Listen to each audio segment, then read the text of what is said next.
You teach traders around the world, and takes more so than I mean, this coming from you should you walked a lot of traders from that initial phase to becoming a successful trader. So, what things do they need to do to get on the right track?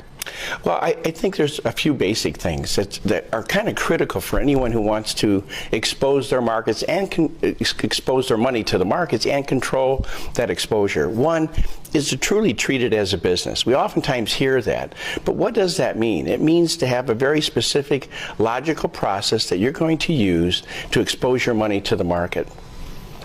I think the critical steps there is that you take, which is the second part, is really to take your time. A lot of people say, you know, you got to get in this market right now because it's going to be happening. Well, I've heard that for over 20 years. There's always an opportunity. So you want to take your time before you get started. And what I mean by that also is to take your time to analyze the approach that you're going to use.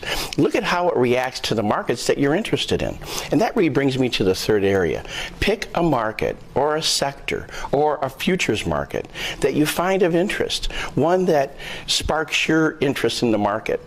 Take that one market or that one sector and pick the strongest stock in that sector and focus all your attention on that. Take it apart. Take your trading technique and concept and apply it to that market so that you have an idea of what it looks like when it works, you have an idea of what it looks like when it fails, you have an idea of how much risk you should take on this trade, you have an idea of how patient you should be with this trade, and it's a simple thing. All we have to do is count the number of periods from the beginning of the trade to the end.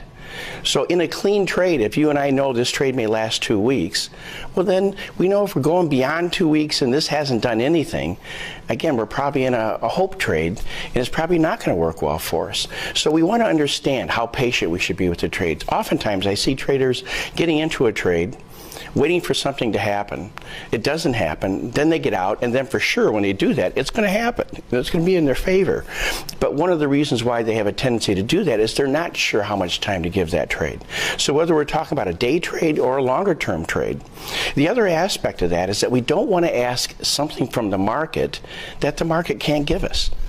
So that we don't want to say, you know, get going when it's a time period where we have very low volatility in this market. For day traders in the U.S. time zone, it's usually between 10:30 and 12:30 Central Time, because New York goes to lunch, Chicago goes to lunch, and if you were a day trader and you're now trying to trade this market in that period and you're saying, come on, get going, well, it's not going to.